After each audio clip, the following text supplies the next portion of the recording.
ሰላም ጤና ይስጥልኝ ውድ ተመልካቾቻችን ከተወዳጁ ጣቢያችን ብስራት ዩቲዩብ ቻናል ወደ እናንተ የሚደርሰው የመረጃ ሰዓታችን ተጀምሯል። መረጃዎቹን ወደ እናንተ በማድረስ እኔ ሰብል አበበ ከእናንተ ጋር የጋራ ቆይታ እማደርግ ይሆናል። ከሀገር ውስጥ እንዲሁም ከባህር ማዶ ይዘናል። ወደ ሀገር ውስጥ እናልፋለን። በኢትዮጵያ መካንነት ከፍተኛ የጤና ችግር እየሆነ መጥቷል።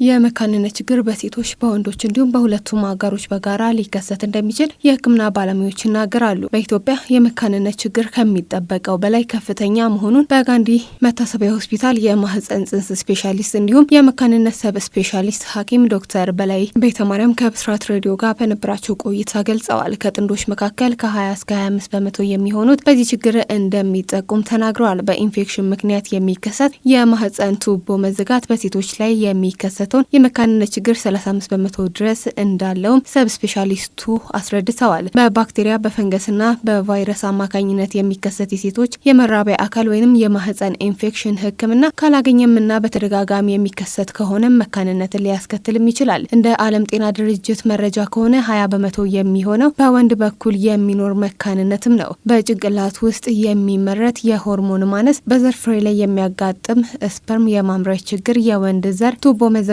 እንዲሁም ምክንያቱ የማይታወቅ የወንድ መካንነት ዋና ዋና ምክንያቶችም ናቸው። የእንቁላል መፈጠር ወይንም መለቀቅ ችግር፣ በሆርሞን መብዛት ወይንም በእድሜ ምክንያት እንቁላል በወር አበባ ዑደት ውስጥ አዘውትሮ አለመፈጠር በሴቶች ላይ የሚከሰት የመካንነት ችግር ዋናዎቹ ምክንያቶች መሆናቸውን ዶክተር በላይ አስረድተዋል ስትል መባወርቅ ነዘግባለች። በአዲስ አበባ ከተማ የፍጥነት ወሰንን ጥሰው በተገኙ አሽከርካሪዎች ላይ የህግ እርምጃ ተወሰደ። የአዲስ አበባ ትራፊክ ማኔጅመንት ባለስልጣን በ2018 በጀት ዓመት በከተማዋ የትራፊክ ደንቦችን ለማስከበር የቁጥጥር ስራዎችን ማከናወኑን አስታውቋል። የፍጥነት ወሰን ጥሰው በተገኙ አሽከርካሪዎች ላይ የእርምት እርምጃም ተወስዷል። የባለስልጣኑ የህዝብ ግንኙነት ኮሚኒኬሽን ዳይሬክተር ወይዘሮ ገነት ዲባባ ለብስራት ራዲዮ እንደገለጹት በበጀት ዓመቱ በራደር በተደረገ የቁጥጥር ስራ 122099 የሚሆኑ የፍጥነት ወሰን ጥሰው የተገኙ አሽከርካሪዎች ላይ የህግ እርምጃም ተወስዷል። በተጨማሪም በጂፒኤስ ትሬዲንግ ሲስተም በተደረገ ቁጥጥር በሞተር ሳይክል ላይ የጭንቅላት መከላከያ ቆብ ሳያደርጉ ወይንም ተሳፋሪያቸው ሄልሜት ማድረጉን ሳያረጋግጡ ሞተር ሳይክል ሲያሽከረክሩ የተገኙ 1146 አሽከርካሪዎች ላይ እርምጃም ተወስዷል። በበጀት ዓመቱ 20 ሚሊዮን የሚጠጉ መንገድ ተጠቃሚዎች የመንገድ ደህንነት ግንዛቤ እንዲያገኙ የማስተማር ስራ መከናወኑን የገለጸው ባለስልጣኑ በትምህርት ቤቶች አካባቢ የትራፊክ አደጋ እንዳልተመዘገበም ተናግረዋል። እንዲሁም ከ60 ሺህ በላይ እግረኞች በደንብ መተላለፍ ምክንያት እርምጃ ተወስዶባቸዋል ሲልም አክሏል። ባለስልጣኑ በቀጣይ የትራፊክ ደንቦች በማይከተሉ ግለሰቦች ላይ የቁጥጥርና የህግ ማስከበር ስራዎችንም አጠናክሮ እንደሚቀጥል ወይዘሮ ገነት ዲባባ ጨምረው ለብስራት ራዲዮ ተናግረዋል። ዘገባው ሳምሬ ስዩም ነው። ወደ ውጭ መረጃዎቻችን እናልፋለን። ከአንዲት ሴት ጋር ድብቅ ግንኙነት አላቸው የተባሉት የሲንጋፖር ሚኒስተር ስልጣናቸውን ለቀቁ።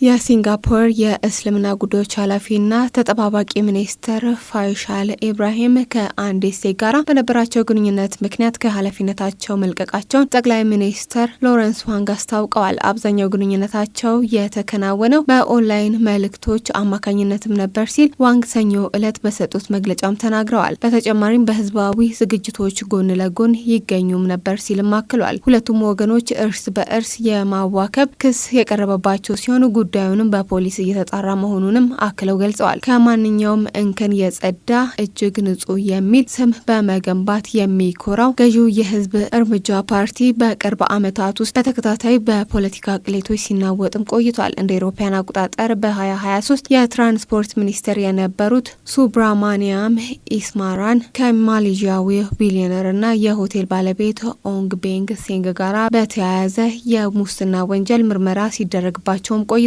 ከአንድ ዓመት በኋላ ኢስዋራን ከኦንግ ከ380 ሺህ የሲንጋፖር ዶላር በላይ ዋጋ ያላቸውን ስጦታዎች እንደተቀበሉ ማምነዋል። ከነዚህ ስጦታዎች መካከል አንዳንዶቹ የተገኙት ለኦንግ የንግድ ጥቅሞች መሳካት የሚደረግ ድጋፍ ምትክም ነበረ።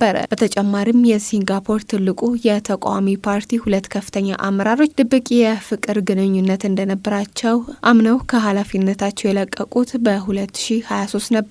እንዲሁም ሁለት ሚኒስትሮች በመንግስት ንብረትነት የተያዙ ቤቶችን በመከራየት ጉዳይ ምርመራ ቢደረግባቸውም ከጥፋተኝነት ነጻ ሆነው ወጥተዋል። ይህ ሁኔታ የቀድሞ ጠቅላይ ሚኒስትር ሊ ሲዮን ሉንግ በተከታታይ በተከሰቱት ቅሌቶች ምክንያት የፓርቲያቸው ገጽታ መጎዳቱን እንዲናገሩ ማስገድዷቸዋል።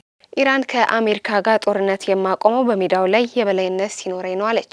ኢራን ከአሜሪካ ጋር ጦርነት የምታቆመው በሜዳው የበላይነት ሲኖራት እንደሆነ የሀገሪቱ የውጭ ጉዳይ ሚኒስተር አባስ አራጋቺ ከመንግስት ሚዲያ ጋር ባደረጉት ቃለ ምልልስ ተናግረዋል። አራጋቺ ከአይአርኤንኤ የዜና ወኪል ጋር ባደረጉት ቃለ ምልልስ በችግር አስተዳደር ውስጥ በጣም ወሳኝ ውሳኔ የሚባለው ጠብን ለማቆምና ድርድር ለመጀመር ትክክለኛ ጊዜ መለየት መሆኑንም ተናግረዋል። የጦርነቱን መጨረሻ የሚቻለው ፍጹም በሆነ ወታደራዊ ድል ወይንም በድርድር ነው። ለመደራደር ትክክለኛው ጊዜ በወታደራዊ ግንባር ላይ አስተማማኝና ስትራቴጂያዊ ስኬት ሲገኝ ነው ብለዋል። በህዝብ ህይወትና በመላው አገሪቱ እጣ ፈንታ አደጋዎችን መደቀን አይቻልም ሲሉ ማክለዋል።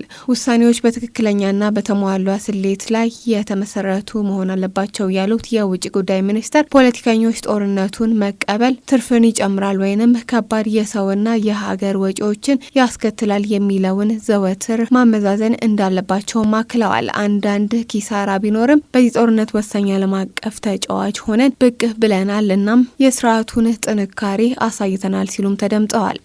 ተመልካቾቻችን የመረጃ ሰዓታችን ይሄንን ይመስል ነበረ። መረጃዎቹን ወደ እናንተ በማድረስ እኔ ሰብል አበበ ከእናንተ ጋር ቆይታ አድርጌ ነበር። መልካም ቆይታ